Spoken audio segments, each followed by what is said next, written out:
April 21వ తేదీన దేశవ్యాప్తంగా లేబర్స్ డిమాండ్స్ డే పాటించాలని చెప్పి భారత కార్మిక సంఘాల సమాఖ్య ఏపీ జాతీయ కమిటీ పిలిపించింది. ఏప్రిల్ 21వ తారీఖున తెలంగాణ రాష్ట్రంలో అఖిల భారత లేబర్ డిమాండ్స్ డేని పాటిస్తున్నాం. ఈ సందర్భంగా రాష్ట్రంలో వివిధ జిల్లాల్లో నిరసన కార్యక్రమాలు వివిధ రూపాల్లో నిర్వహించబోతున్నాం. కేంద్ర ప్రభుత్వం అనుసరిస్తున్నటువంటి కార్మిక వ్యతిరేక విధానాల్లో భాగంగా ఇవాళ కనీస వేతనాలు అమలు జరగనటువంటి పరిస్థితి కొనసాగుతుంది. వేతనాలను కూడా సకాలంలో చెల్లించే వేతనాలను కూడా సక్రమంగా చెల్లించకుండా ఉన్న స్థితి దేశంలో కొనసాగుతుంది.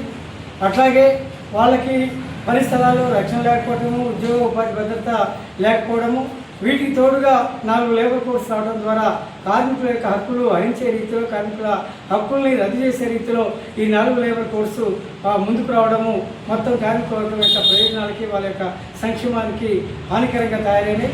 ఈ నేపథ్యంలో 4 లేబర్ కోడ్స్ రద్దు చేయాలని చెప్పి, అట్లాగే 8 గంటల పనిదినాన్ని పరిరక్షించాలని, కనీస వేతనాలు 30,000గా ఉండే విధంగా నిర్ణయించి అమలు చేయాలని చెప్పి, ఉద్యోగ ఉపాధి భద్రతని కల్పించాలని చెప్పి, పరిసరాల్లో రక్షణ కల్పించాలి, భద్రత కల్పించాలని చెప్పి, సామాజిక భద్రతలో భాగంగా ఈఎస్ఐ సౌకర్యాన్ని కూడా కల్పించాలని చెప్పి ఉత్తర భారతదేశంలో అనేక రాష్ట్రాల్లో కార్మిక వర్గం పెద్ద ఎత్తున ఆందోళన చేస్తున్న తీరు ఇవాళ దేశంలో చూస్తున్నాం.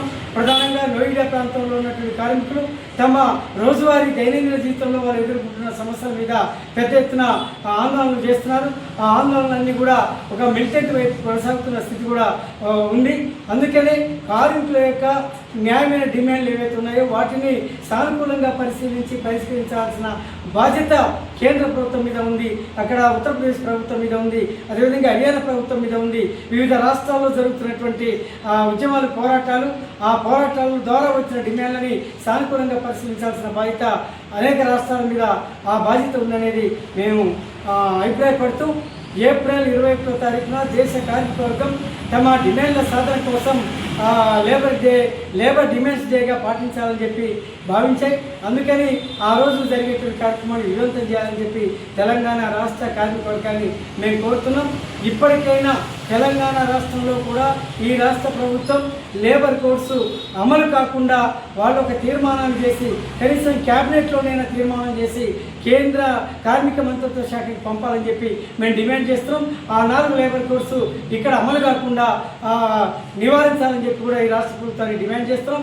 అదేవిధంగా కనీస వేతనాలని అమలు చేయాలి, 30,000గా నిర్ణయించి అమలు చేయాలని చెప్పి మేము డిమాండ్ చేస్తున్నాం. ఇవాళ తెలంగాణ రాష్ట్రంలో 1,10,00,000 మంది కార్మికులు ఎవరైతే ఉన్నారో వాళ్లకు ఉద్దేశించబడ్డ కనీస వేతనాల జీవోలు గత 15 సంవత్సరాలుగా విడుదల కాలేదు. వాటిని తక్షణమే విడుదల చేయాలని చెప్పి కూడా మేము డిమాండ్ చేస్తున్నాం. ఈ రాష్ట్రంలో ఉన్నటువంటి అసంఘటిత రంగ కార్మికులు ఎవరైతే ఉన్నారో హమాలీ కార్మికులకి సంక్షేమ బోర్డుని ఏర్పాటు చేయాలని చెప్పి, భవన నిర్మాణ కార్మికులకు ఉన్న సంక్షేమ బోర్డు, ఆ బోర్డులో ఉన్న నిధులు ఆ కార్మికుల యొక్క సంక్షేమానికే అది ఉపయోగపెట్టాలని చెప్పేసి మేము రాష్ట్ర ప్రభుత్వం డిమాండ్ చేస్తాం. అదేవిధంగా ఇవాళ సింగరేణిలో ఉన్నటువంటి కాంట్రాక్ట్ కార్మికులు ఎవరైతే ఉన్నారో వాళ్ళందరినీ రెగ్యులరైజ్ చేస్తానని చెప్పి గత టీఆర్ఎస్ ప్రభుత్వం అట్లా హామీ ఇచ్చింది, వాళ్ళు అమలు చేయలేకపోయారు. కాంగ్రెస్ కూడా తన ఎన్నికల మేనిఫెస్టోలో చెప్పింది తక్షణమే సింగరేణిలో ఉన్నటువంటి కాంట్రాక్ట్ కార్మికులందరినీ కూడా రెగ్యులరైజ్ చేయాలని, వాళ్ళకి I4 కమిటీ వేతనాలు అమలు చేయాలని చెప్పేసి మేము డిమాండ్ చేస్తున్నాం. అదేవిధంగా వాళ్ళ కనీస వేతనాల సంబంధించినటువంటి జీవోని కూడా వర్తింపజేసి దాని ఆధారంగా దాన్ని అమలు చేయాలని చెప్పి కూడా మేము డిమాండ్ చేస్తున్నాం. ఇంకా ఇతర విషయాలు ఏవైతే ఉన్నాయో కారుణ్య ఉద్యోగాలు, వారసత్వ ఉద్యోగాలకు సంబంధించి కూడా అనేక సంవత్సరాలుగా ఆందోళన జరుగుతుంది. ఆ విషయంలో కూడా సింగరేణి యాజమాన్యం స్పందించట్లేదు. ఇప్పటికైనా స్పందించి ఆ కారుణ్య ఉద్యోగాలు, వారసత్వ ఉద్యోగాలు కూడా ఇవ్వాలని చెప్పి పర్మనెంట్ ఉద్యోగాల నియామకం వైపు సింగరేణి యాజమాన్యం ఆలోచన చేయాలా. అది సాధ్యపడాలంటే అండర్ గ్రౌండ్ బావులకి ప్రాధాన్యత ఇవ్వాలా. ఓసీలకి కాదు ఇవ్వాల్సింది, అండర్ గ్రౌండ్ బావులకి ఇవ్వడం ద్వారా ఉపాధి అవకాశాలు పెరుగుతాయి. అట్లాగే పర్యావరణాన్ని కూడా దెబ్బతినకుండా ఉంటుందని చెప్పి మేము ఈ సందర్భంగా చెప్తున్నాం. కార్మికులు తమ న్యాయమైన పోరాటాలకు ఏవైతే వాళ్ళు ఉద్యమాలు చేస్తున్నారో వాటన్నిటికీ ఐఎఫ్టీయూ అండగా ఉంటుంది.